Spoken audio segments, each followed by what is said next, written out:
চলেন ভাই, আমি আমার সবটুকু আবেগ দিয়ে যুবক ভাই তোমাদের কাছে বললাম, প্রিয় ভাই নামাজ পড়ো, দোস্ত আমার, বন্ধু আমার, সেজদা দাও, আল্লাহকে রাজি করো, নবী সাল্লাল্লাহু আলাইহি ওয়াসাল্লামকে ভালোবাসো। এমন নবী পাবা না রে বাবা, এমন বন্ধু আর মিলবে না, এমন নবী আর মিলবে না, যার সব কিছু শ্রেষ্ঠ, যার সব কিছু সুন্দর। নবী সাল্লাল্লাহু আলাইহি ওয়াসাল্লাম তিনি হাসলেও সুন্দর, তিনি কাঁদলেও সুন্দর, তিনি হাঁটলেও সুন্দর, তিনি বসলেও সুন্দর। ১৬ লক্ষ সাহাবী অথবা তার চাইতে বেশি বা কম যতজন সাহাবী আমরা হাদিসে আছে, শত শত সাহাবী, লাখ লাখ সাহাবী, এই ওনারা প্রত্যেকেই বর্ণনা করছেন যে নবীজিকে আমরা কখনো রাতে, কখনো দিনে, কখনো চুল খোলা, কখনো চুল ঢাকা, কখনো চাদর পরা, কখনো চাদর খোলা, কখনো দাঁত খোলা, কখনো দাঁত বন্ধ করা, কখনো হাত উঠানো, কখনো হাত নামানো, কখনো উপরে উঠতেছেন, কখনো নিচে নামতেছেন, কখনো বাথরুমে ঢুকতেছেন, কখনো বাথরুম থেকে বের হইছেন, কখনো অজু করতেছেন, কখনো ঘুম যাইতেছেন, কখনো খাবার খাইতেছেন, কখনো ঘোড়ার পিঠে, কখনো ঘোড়ার নিচে, কখনো যুদ্ধের ময়দানে, কখনো মসজিদের মেহরাবে। যতভাবে আল্লাহর কসম সাহাবীরা বলে নবীজিকে যতবার দেখেছি, লক্ষবার, হাজারবার, প্রতিবারই মনে হয়েছে এই কায়নাতে এর চাইতে সুন্দর আর কেউ নাই, আর কেউ, আর কেউ। এমন হাসি আর হয় না, এমন চুল আর হয় না, এমন নুরানি চেহারা আর হয় না। আল্লাহ আমাদেরকে বুঝ দান করে। আমার ভাই ধাক্কা ধাক্কি না করে, ঠেলাঠেলি করে, সবাই মিলে আল্লাহর দিকে ফিরে, আখিরাতের দিকে ফিরে, জান্নাতের কথা ভাবেন, জাহান্নাম থেকে বাঁচার চেষ্টা করেন, রাসূলুল্লাহ সাল্লাল্লাহু আলাইহি ওয়াসাল্লামের ভালোবাসা কলিজায় লালন করেন। বলেন ইনশাআল্লাহ, বলেন ইনশাআল্লাহ। এবার শুধু তরজমাটা শুনেন, তাহলে আমার কথা শেষ। 4টা আয়াত আমি পড়ছি, এই 4টা আয়াতের তরজমা বল, তরজমা বললেই বুঝবে, একদম সহজ আয়াত। আল্লাহ তাআলা 11 নম্বর পারা 10 নম্বর সূরা, সূরা ইউনুস, এই সূরার 7, 8, 9, 10 এই 4টি আয়াত আমি তেলাওয়াত করেছি। এই 4টি আয়াত এবার অর্থ শুনাইতেছি। প্রথম আয়াতে আল্লাহ তাআলা বলছে, জীবনটা যার 4টি বিষয় নিয়ে কাটে, যার জীবন 4টি বিষয়ে কাটছে, শেষ হয়েছে, আল্লাহ তাআলা বলছে, ওয়াদা দিছে, তার ঠিকানা নিশ্চিত জাহান্নাম। তার ঠিকানা, কথা বলে না, কি বলেন? জাহান্নাম, জাহান্নাম। 4টা জিনিস কি কি? ইন্নাল্লাযীনা লা ইয়ারজুনা লিকাআনা। 1, আল্লাহ তাআলা বলে জীবন চলার পথে চাল চলন, আচরণ, উচ্চারণ, কথাবার্তা, লেনদেন, আহার নিদ্রা, রাত্র দিন, যার জীবন চলার দ্বারা বোঝা যায় সে মূলত আল্লাহর সাক্ষাৎ তথা জান্নাত চায় না। কি চায় না বলেন না? আল্লাহর সাক্ষাৎ চায় না, জান্নাত চায় না। এই এক। আপনার এমনি যদি আমি জিগাই তো আপনি জান্নাত চান, তো আপনি বলবেন হ চাই। তো আমি যদি আপনার জিগাই তাহলে বিড়ি খান খান, তো এটা মিলল কেমনে? হ্যাঁ, আপনি কথা কথা গালি দেন কেন? এটার লোক এটা মিলল কেমনে? আপনার কথার সাথে আচরণে মিল হইল? কথা বলে না কেন? আপনি সুদ নিচ্ছেন কেন? কিস্তি নিলেন কেন? লোন নিলেন কেন? আপনার ঘরের বউ বাচ্চা নাতি নাতনি নিয়ে আজকে 30 বছর ধরে প্রত্যেক দিন আপনার ঘরে রঙিন টেলিভিশনে নর্তকী নাচে, নাটক, সিনেমা দেখে, উপযুক্ত যুবক যুবতী নাচে গায়, জড়িয়ে ধরে, আপনিও দেখেন, আপনার নাতিও দেখে, আপনার বউও দেখে, আপনার জিও দেখে।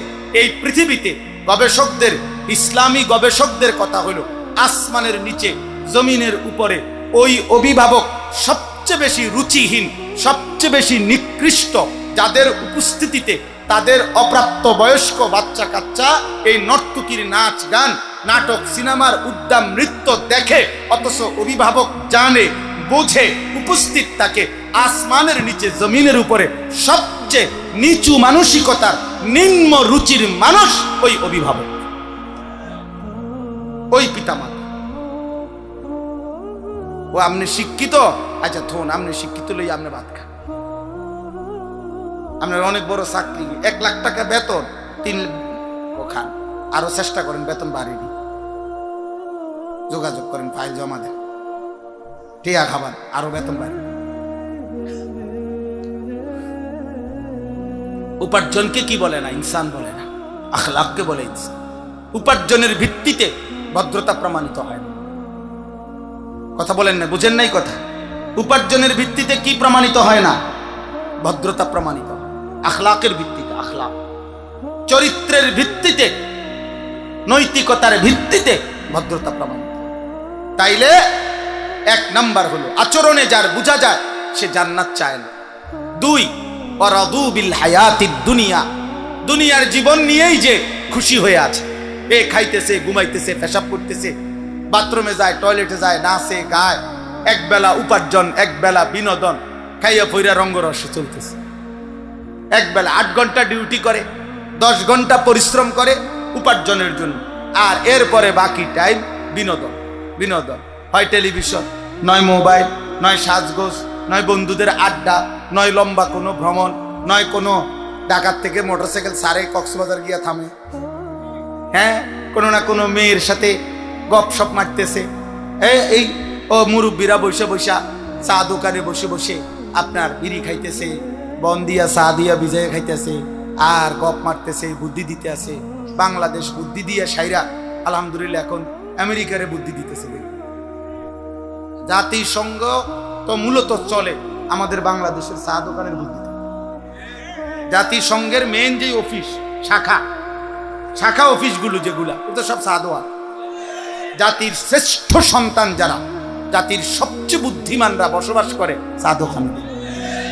এরা হলো পৃথিবীর শ্রেষ্ঠ সন্তান, এরা মাটির শ্রেষ্ঠ সন্তান। এগো বুদ্ধি শুনলে 2 থেকে 2.5 মাসের ভিতরে বাংলাদেশ বঙ্গোপসাগরে ডুববা সমান হয়েছে। আপনি কুল কিনারা পাইবেন। বেহুদা কথা, কি কথা? বেহুদা কথা। জীবন নিয়ে খুশি, জীবন নিয়ে খুশি, একবেলা উপার্জন, একবেলা বিনোদন। অধিকাংশ মানুষের জীবন এটা দেখেন আপনি, একবেলা কোনো না কোনো ভাবে উপভোগ করছে, একবেলা পরিশ্রম করছে দুনিয়া। 3 নাম্বার ওয়াতমাআন্নু বিহা, যেটুকু দুনিয়া উপার্জন করেছে, অর্জন করেছে, এটুকুর উপরে নিশ্চিন্ত হয়েছে। নিশ্চিন্ত, এটা একটু বয়স্ক লোক যারা, তাদের বিষয়। অর্থাৎ এ পর্যন্ত যে দুনিয়া হয়েছে উনার, উনি আলহামদুলিল্লাহ খুশি, নিশ্চিন্ত। আমি নিজে প্রায় বলি, প্রতিদিন এটা আমি বলি, যে আমি নিজে জিজ্ঞাসা করছি চাচা, 60-65 বছরের বয়স্ক চাচাকে, চাচা কেমন আছে? চাচা বলতেছে আলহামদুলিল্লাহ ভালো আছে, আল্লাহ ভালো রাখছে। হুজুর কেমনে ভালো রাখছে? কথাটা যদি একটু বুঝায় কইতেন। চাচার বক্তব্য হইল আল্লাহর রহমতে তারা 3 জন বিদেশ, 1, 2, 4টা মেয়ে বিয়া দিছে, 3 একখান বিল্ডিং করছি, 4টা রুম, ভিতরে 2টা বাথরুম। আল্লাহর রহমতে হুজুর বাথরুম গুলোও টাইলস। আল্লাহু আকবার। আল্লাহ পাক ওনাকে এত বড় নিয়ামত দিছে যে অন্যান্য রুমে তো টাইলস লাগাইছে, আল্লাহর দয়ায় বাথরুমেও টাইলস লাগাইছে। কত বড় নিয়ামত! ওনার বাপ দাদা পূর্বপুরুষ মাটিতে পেশাব করতো, আল্লাহর রহমতে এখন উনি ওনার জিফুত নাতি নাতনি নিয়ে টাইলসে পেশাব করে। নিয়ামত, আল্লাহর নিয়ামত, অনেক বড় কিছু, এটা অনেক বিরাট কিছু। আল্লাহর রহমতে হুজুর রাস্তার লগে কদ্দুর জায়গা লইছি, দোয়া করবেন খাস করে, মানে রাস্তাটাও যাতে লই পারে। খাস তো করে আমারে তো দায়িত্ব দিছে খাস করে দোয়া করতে, তো রাস্তার সাথে তো লইছেই, তো আর বেশি দোয়া করলে তো রাস্তা শুদ্ধই কিনবে। এই হলো ব্যাংকে কিছু টাকা জমছে, আল্লাহর রহমতে আপনাকে দোয়ায়, 10 জনের দোয়ায় আল্লাহ ভালো রাখছে। আল্লাহর কাছে যা চাইছি আল্লাহ সব দিছে। এই যে নিশ্চিন্ত, কি নিয়ে নিশ্চিন্ত হইল? দুনিয়া। কি মিলাইয়া নিশ্চিন্ত হইল? আল্লাহ বলেন এই দুনিয়া নিয়ে যে নিশ্চিন্ত হয়েছে। 2 নম্বরে কি বলছে? দুনিয়া নিয়েই যে খুশি হয়ে আছে। 1 নম্বরে কি বলছে? চলাফেরা, আচরণে, উচ্চারণে জান্নাত চায়, এটা বোঝা যাচ্ছে না। 4 ওয়াল্লাযীনা হুম আন আয়াতিনা গাফিলুন। 4 নম্বর হলো আমি আল্লাহর আয়াত, আমার বিধান, আমার হুকুম, হালাল হারাম আমার আদেশ নিষেধের ব্যাপারে পূর্ণ গাফেল হয়ে আছে। আলহামদুলিল্লাহ, উনি অনেক কিছু জানেন। উনি বিএস, সিএস, আরএস, কতিয়ান সব বোঝে। উনি রড মিস্ত্রি, সিমেন্ট মিস্ত্রি, রাজমিস্ত্রি, কাঠ মিস্ত্রি, স্যানিটারি মিস্ত্রি সব চিনে। দুনিয়ার 10 গ্রামের মেল, মিটিং, দেন, দরবার, মাতবরি সব উনি বোঝে। শুধু তাব্বাতিয়াদা সূরাটা শুদ্ধ করতে এনে একটু সমস্যা। সমস্যাটা শুধু আত্তাহিয়াতু নিয়া, এইটা যে ঠিক মতো কইতা। দোয়ায় কুনুত জিজ্ঞাসা করবেন না, হুজুর আমরা তো সাধারণ মানুষ তো, অথবা আমরা তো জেনারেল শিক্ষিত মানুষ তো, এজন্যই তো দেখতেছেন আমরা ইংরেজি উচ্চারণ করি শুদ্ধ, আমরা বাংলা উচ্চারণ করি শুদ্ধ, কিন্তু আমরা কোরআন উচ্চারণ করি অশুদ্ধ। লজ্জা লাগে না আপনার? ওই ভদ্রলোক সবচেয়ে বেশি অবুঝ, যেই ভদ্রলোক জীবন চলার জন্য বাংলা কথা বলে শুদ্ধ ভাষায়, ইংরেজি কথা বলে শুদ্ধ ভাষায়। এই মুসলমান, আল্লাহকে সেজদা করার জন্য, নামাজ পড়ার জন্য তুমি আল্লাহর কোরআন পড়তে পারবা না কেন শুদ্ধ ভাষায়? এতটুকু বিবেক আপনার আকলে যদি না থাকে, আপনি কিসের শিক্ষিত হইলেন? আপনি উপার্জন বুঝলেন? ইউরোপ আমাদেরকে এটা বুঝাইছে, ম্যান ইজ ইকোনমিক্যাল অ্যানিম্যাল। আধুনিক বস্তুবাদের স্লোগান এটা, ক্যাপিটালিজমের স্লোগান এটা, ইউরোপের স্লোগান এটা, যে মানুষ একটি অর্থনৈতিক প্রাণী, জীবনের অর্থই হলো উপার্জন। পুঁজিবাদের কথাই এটা। এজন্য আজকের পৃথিবীর সব আয়োজন, পৃথিবীর আয়োজন আরো গতি, আরো গতি, আরো সুন্দর, আরো আরাম, আরো মজা, আরো আপনার 30 মিনিটে পৌঁছবেন, আপনার জন্য নতুন প্রযুক্তি আসতেছে 20 মিনিটে পৌঁছবেন, নতুন প্রযুক্তি আসতেছে 15 মিনিটে পৌঁছবেন। আপনার এটা 3G, এই দ্রুত 4G আসতেছে, 4G দ্রুত 5G আইতেছে, 5G দ্রুত 6 আইতেছে। মানে গতি, দ্রুততা, আরো গতি, আরো মজা, আরো আরাম, আরো আনন্দ। যান্ত্রিক পৃথিবীর উৎকর্ষ, প্রযুক্তিগত পৃথিবীর উৎকর্ষ, এই হলো জীবনের আয়োজন, দুনিয়ার আয়োজন। আল্লাহর কসম, আল্লাহর কোরআন, রাসূলুল্লাহ সাল্লাল্লাহু আলাইহি সাল্লামের 23 বছরের জিন্দেগি আখিরাতের আয়োজন। এখানে জীবন সাজায়, এখানে আখিরাত সাজায়। বাংলা বই জীবন সাজায়, কোরআন আখিরাত সাজায়। পদার্থ বিজ্ঞান জীবন সাজায়, জীববিজ্ঞান জীবন সাজায়। আল্লাহ রাসূলের জিন্দেগি আখিরাত সাজায়, আখিরাত সাজায়, জাহান্নাম থেকে বাঁচায়, জান্নাতের পথ দেখায়। অতএব কোনোদিনও জেনারেল শিক্ষা এবং কোরআন সুন্নাহর মাদ্রাসা শিক্ষা এক হবে না, কোনোদিনও এক হবে না। ঢাকা চিটাঙের যাত্রী এক বাসে যাইতে পারতেন, ঢাকা চিটাং 2 জায়গার যাত্রী একই বাসে গন্তব্যে পৌঁছতে পারবেন। আমি যাবো ঢাকায় দিকে, আপনি যাবেন চিটাং এর দিকে, বাস ভিন্ন, বাস অবশ্যই কি ভিন্ন বাসে উঠতে হবে, এক বাসে পৌঁছানো। এই জন্য জেনারেল শিক্ষা হারাম না, খোদার কসম হারাম না। বাংলা, অঙ্ক, ইংরেজি, পদার্থ, জীববিজ্ঞান হারাম না, হারাম না, নিষিদ্ধ না। আমি কুমিল্লা ভিক্টোরিয়া কলেজ থেকে মাস্টার্স পাস করছি, জেনারেল পড়ালেখা আমরা পড়ছি, সায়েন্স বিজ্ঞান বিভাগ থেকে দাখিল এসএসসি পাস করছি। অতএব আমি নিষেধ বলছি না, হারাম বলতেছি না, কিন্তু আল্লাহ ভুললেন কেন? আখিরাত ভুললেন কেন? 16 বছরে এই মুসলমানের সন্তান, 16 বছরে তুমি কতগুলো বই পড়লা? মালিকের একটা কিতাব আল্লাহর কোরআন, এটা পড়লা না কেন? কয়টা ভাত খাওয়ানোর জন্য, দুনিয়া চলবার জন্য এত কিছু শিখলা আব্বা, তা আসমানের রবের কাছে ফিরার জন্য, জাহান্নাম থেকে বাঁচার জন্য, জান্নাতি হওয়ার জন্য আল্লাহর কালাম পড়লেন না কেন?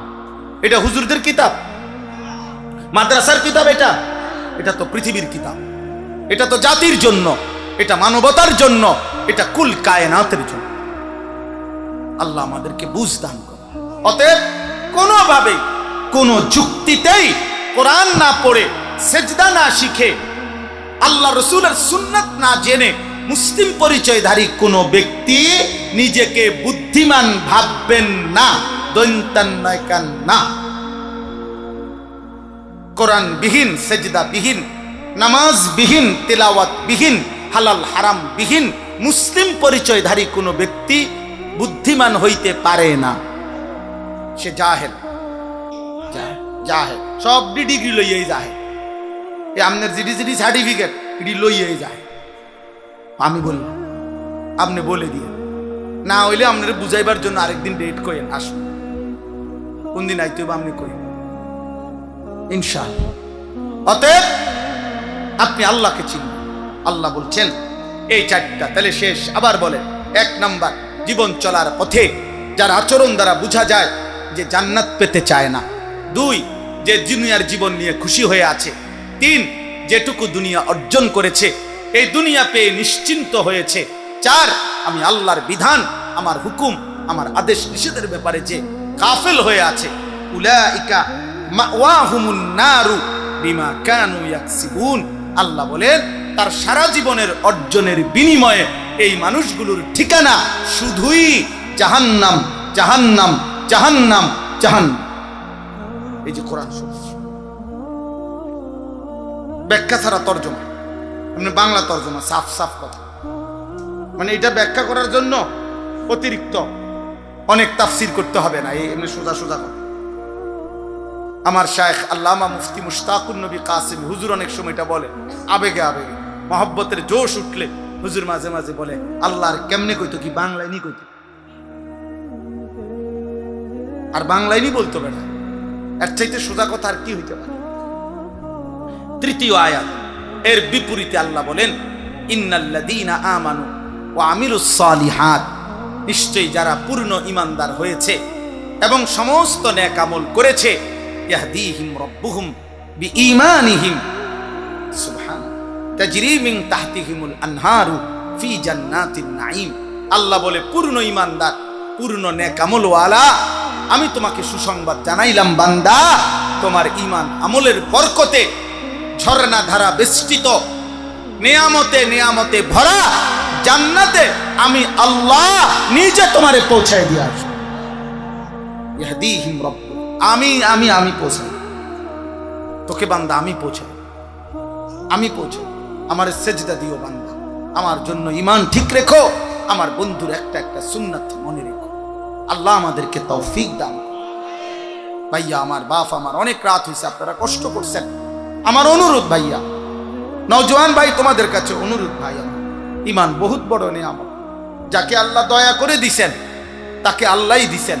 আল্লাহ যাকে ঈমান দেন নাই, এই কথাটা মনে রাখবেন, তাফসীরের মধ্যে আছে, যাকে আল্লাহ ঈমান দেন নাই খোদার কসম তার জন্য ঈমান সাইয়্যিদুর রাসূল নবী সাল্লাল্লাহু আলাইহি ওয়াসাল্লাম, তিনিও কোন আম্বিয়াও আল্লাহ যাকে ঈমান দেন নাই, কোন নবী কোন রাসূলও তার জন্য ঈমান নিতে পারে না,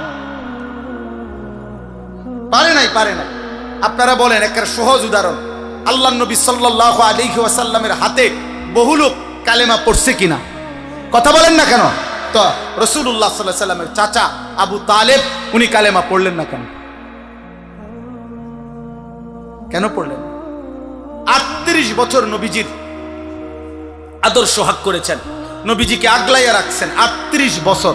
আবু তালেব 12 বছর থেকে 50 বছর পর্যন্ত, কিন্তু উনি কালেমা গ্রহণ করলেন না কেন?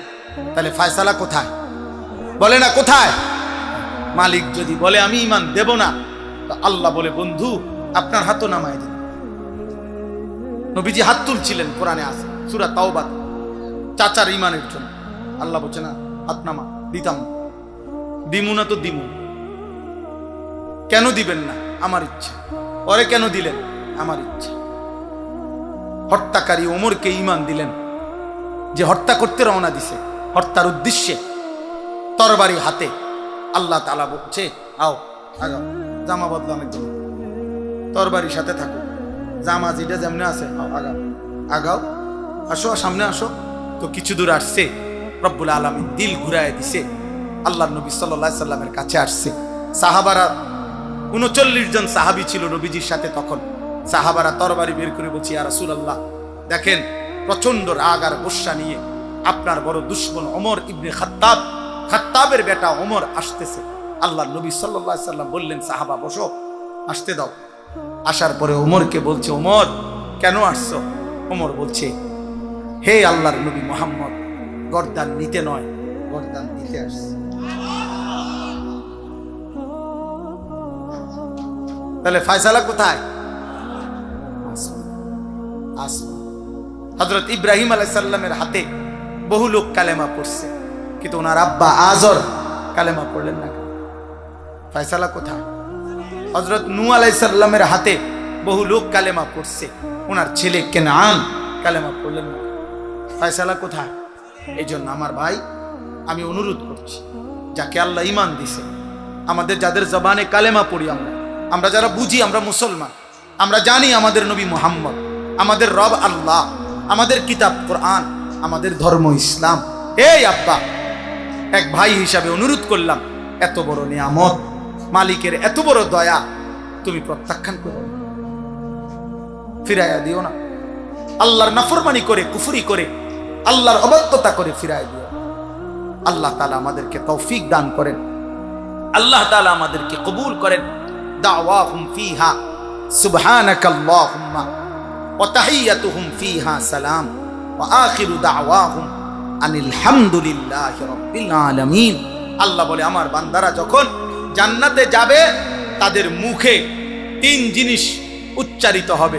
এক, বারবার বলবে সুবহানাল্লাহ সুবহানাল্লাহ, আল্লাহ আপনার পবিত্রতা বর্ণনা করছি, আপনার পবিত্রতা বর্ণনা করছি। আর একে অপরের সাথে দেখা হইলে শুধু বলবে আসসালামু আলাইকুম আসসালামু আলাইকুম আসসালামু আলাইকুম, আপনিও শান্তি আমিও শান্তি। দোস্ত, তোর সুখ আর শেষ হবে না রে, আমার সুখ আর শেষ হবে না, তোর হুরও আর শেষ হবে না, আমার হুরও আর শেষ হবে না, তোর নিয়ামতও আর শেষ হবে না, আমার নিয়ামতও শেষ হবে না। চল বন্ধু, জান্নাত উপভোগ করতে থাকি। আখিরু দাওয়াহুম আনিল হামদুলিল্লাহি রাব্বিল আলামিন।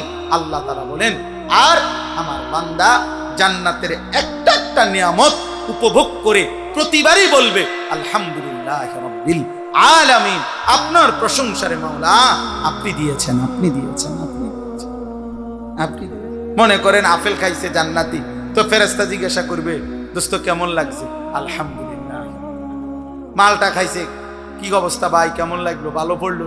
আলহামদুলিল্লাহ। মানে এই সারা এখানে ভালো হইছে না, ছোট হইছে, বড় হইছে, হ্যাঁ শুকাই না ইত্যাদি না, শুধু এক কথা আলহামদুলিল্লাহ আলহামদুলিল্লাহ আলহামদুলিল্লাহ আলহামদুলিল্লাহ।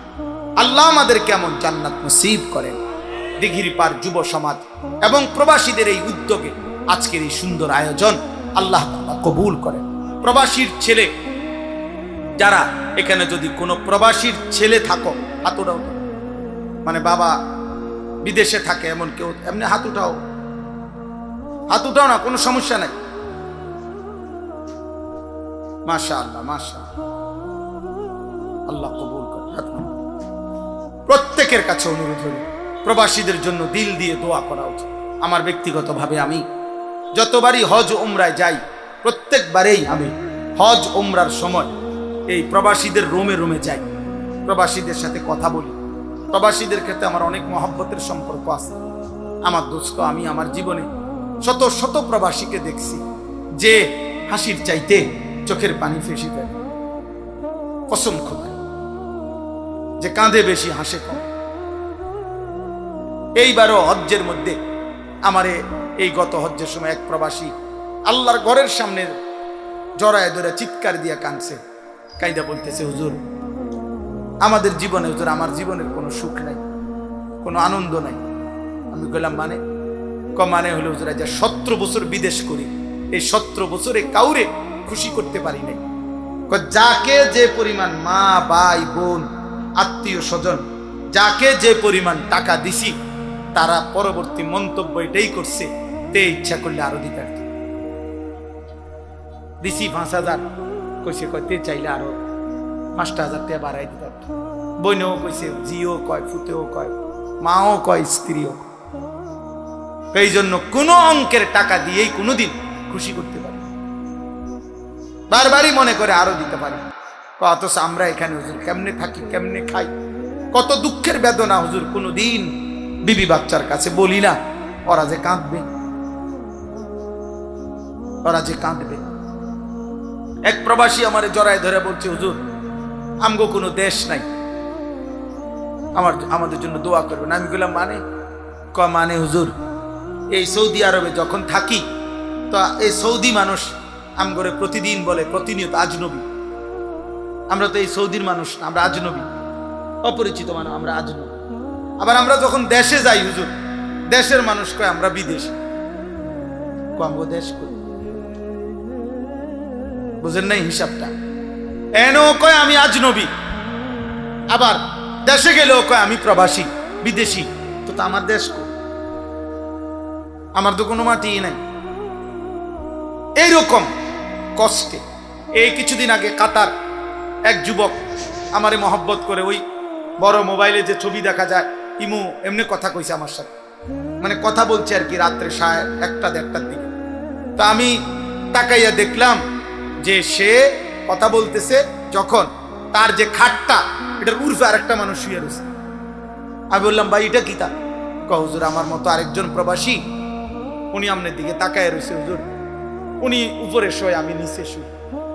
একজন 28 বছর, 26 বছর, 30 বছর বয়স্ক একটা মানুষ মনে করে যে আরেকটা সিট নিলে আলাদা, আরেকটা রুম নিলে টাকাটা বেশি লেগে যাবে, এই জন্য এই সামান্য একটা খাটে দুইজন উপরে, একজন উপরে একজন নিচে ঘুমায়, বাকিটা টাকা জমায়া বাড়িতে পাঠায়, বাড়িতে পাঠায়, নিজের হাতে রান্ধে, নিজের হাতে কাপড় চোপড় ধোয়। এত কিছুর বিনিময়ে আমার জীবনের সবচেয়ে বেশি আফসোস লাগে যে এই প্রবাসীর এই কষ্টের ঘামে ভেজা টাকা, কলিজা বাঁধা টাকা, আহা বাড়িতে নাফরমান বেপর্দা বেহায়া বিবি বাজারে বাজারে মার্কেটে মার্কেটে ঘুরা শেষ করে। হায় নাফরমান বউ, কি করি? তুমি যদি তোমার স্বামীর এক এক ফোঁটা ঘাম দেখতে। তোমরা যুবক অনেক ছেলে, তারা তাদের বাবার এই প্রবাসের কষ্টের টাকাটা, তারা যে কয়টা টাকা বাড়িতে পাঠায়, 2 হাতে 4 হাতে সারা রাত সারা দিন এই মোবাইলে নারী ছবি এবং অনলাইনের জুয়া হারাম দৃশ্য এর পিছনে শেষ করে দিচ্ছে অনাদরে, অথচ ওই বেচারার ঘাম ঝরছে, ঘাম ঝরছে। এই জন্য দয়া করে বাবার উপার্জনের উপর এত বড় জুলুম করো না। কোন স্ত্রী যদি শুনেন, আপনাকে বলি বোন, স্বামীর এত কষ্টের উপার্জনের উপরে এত বড় জুলুম করেন না, আল্লাহ সহ্য করবেন, আল্লাহ সহ্য করবেন। এই জন্য আমি সব সময় আলাদা দোয়া করি যে আল্লাহ প্রবাসীর স্ত্রী সন্তানকে নেককার বানায়, চরিত্রবান বানায়। আল্লাহ আমাদেরকে তৌফিক দান করে। আমরা ইনশাআল্লাহ এখন দোয়া করব। সমস্ত কিশোর যুবক ভাই, তোমরা প্রত্যেকের কাছে আমার অনুরোধ, 2টা অনুরোধ।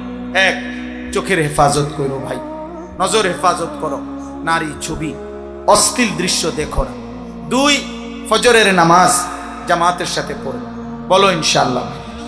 ফজরের নামাজ সাংঘাতিক পাওয়ারফুল নামাজ, ফজরের নামাজ হিম্মতওয়ালা নামাজ, ফজরের নামাজ আসাদ্দু ওয়াতআন, নিজের কুচাহিদা নফসের হারাম কামনা বাসনা দমন হওয়ার জন্য ফজরের নামাজ একটি কার্যকর নামাজ। আল্লাহর সাথে নিজের দুঃখ বেদনা, নিজের কষ্ট বেদনা আল্লাহর কাছে পেশ করার, এক কথায় আল্লাহর সাথে কথা বলার শ্রেষ্ঠ মাধ্যম ফজরের নামাজ। এই জন্য ফজরের নামাজ পড়বেন। বলেন ইনশাআল্লাহ, বলেন ইনশাআল্লাহ। শেষ কথা হলো সবার জন্য রাসূলুল্লাহ সাল্লাল্লাহু আলাইহি ওয়াসাল্লামের ভালোবাসায় একটা সুন্নাত শিখে শিখে, জেনে জেনে, বুঝে বুঝে নবীজি সাল্লাল্লাহু আলাইহি সাল্লামের সুন্নাতের উপরে আমল করবেন। নবীজির একটা সুন্নাত আপনি যেই দরের হোক, যেই তরিকার হন, আমাদের কোনো আপত্তি নাই। আপনি রাসূলুল্লাহ সাল্লাল্লাহু আলাইহি সাল্লামের সুন্নাত শিখেন, জানেন, প্রত্যেক বিষয়ে আমল করার চেষ্টা করবেন। আমি প্রত্যেক দিন, আজকে প্রায় 4 মাস আমি এই কিতাব বিক্রি করি আমার সাদা গাড়িতে। তালিমুস সুন্নাহ, আমাদের প্রিয় নবী সাল্লাল্লাহু আলাইহি ওয়াসাল্লামের জীবনের সমস্ত সুন্নাত, 23 বছরের একেবারে বিন্দু বিন্দু, ছোট বড় জীবন চলার প্রত্যেকটা পদক্ষেপে নবীজি সাল্লাল্লাহু আলাইহি সাল্লামের যাবতীয় সুন্নাত এই কিতাবটার মধ্যে আছে। প্রায় 600 পৃষ্ঠা ব্যাপী এই কিতাবটা আমাদের ঢাকা গাজীপুরের বাংলাদেশের একজন অন্যতম শ্রেষ্ঠ বুজুর্গ অধ্যক্ষ মিজানুর রহমান চৌধুরী শায়েখে দেওনা কাপাসিয়ার হজরত, উনি অনেক আলেমদের সমন্বয়ে এই কিতাবটা লিখছেন, নবীজির সুন্নাতের কিতাব। এই নবীজির সব সুন্নাত আছে। আমি একটা টাকাও এখান থেকে কোনো প্রফিট কোনোদিন নেওয়ার জন্য না, আমি হজরতের কাছ থেকে এই বইগুলো এনে বিক্রি করি আমার সাদা গাড়িতে, একটা আশায় যে উম্মতের ঘরে ঘরে, মুসলমানের ঘরে ঘরে নবীর সুন্নাতের একটা পূর্ণাঙ্গ বই পৌঁছুক, যার যেদিন যখন ছোট বড়, দাদি চাচি নানি মা বোন সুযোগ হইলে একটা পৃষ্ঠা পড়বে,